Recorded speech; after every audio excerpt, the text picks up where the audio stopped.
ભાગોમાં જે deep depression આવ્યું હતું અને ભારે ગતિવાળી વરસાદની સિસ્ટમ હતી એ સમુદ્રમાં 30મી તારીખ સુધી લઈ જશે, પણ ત્યાં જઈને ત્યાં તોફાન બનવાની શક્યતા રહેશે અને આ તોફાનના કારણે લગભગ 70-80 કિલોમીટર ઝડપે પવન ફૂંકાવાની શક્યતા રહેશે.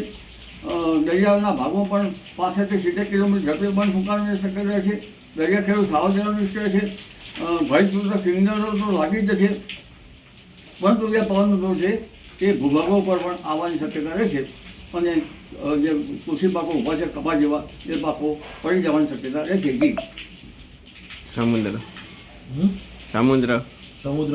સમુદ્રમાં જે સિસ્ટમ કચ્છા માર્ગેથી સમુદ્રમાં જશે અને ડીપ ડિપ્રેશનની જે સિસ્ટમ છે એ મજબૂત બનીને તોફાનમાં પરિવર્તન થશે, જેના કારણે દરિયા કિનારે ભારે અતિભારે પવન ફૂંકાવાની શક્યતા છે.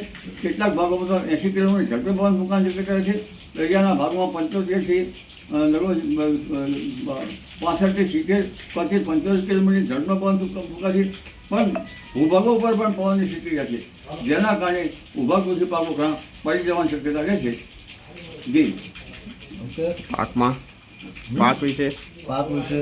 પાક વિશે જોવા જઈએ તો 30મી સપ્ટેમ્બર પછી વરસાદી પાણી સારું નથી હોતું નથી, એટલે વરાળ સહિત કૃષિ કાર્યો કરવા સારું રહેશે, પરંતુ જ્યાં વરસાદ વધારે પડી ગયો છે એવા ભાગોમાં હવે કૃષિ પાકમાં ફૂગ આવવાની શક્યતા રહેશે અને હવે કાબલી ઈયળ અને લશ્કરી ઈયળનો જુમલો વધવાની શક્યતા રહેશે ઊભા પાકોમાં. અને ઓગસ્ટ માસમાંથી લગભગ મગફળી જેવા અન્ય પાકમાં મૂંડા વધવાની શક્યતા રહેશે, મૂંડા પડવાની, એટલે આ જેને ધૈર્ય કહેવામાં આવે છે. એટલે આ બધા પાકો માટે જે પાક થાય પગલાં લેવા સારા અને જૈવિક નિયંત્રણના પગલાં લેવા ઈચ્છા હોય તો જૈવિક નિયંત્રણના પગલાં લેવા ઈચ્છા રહેતી.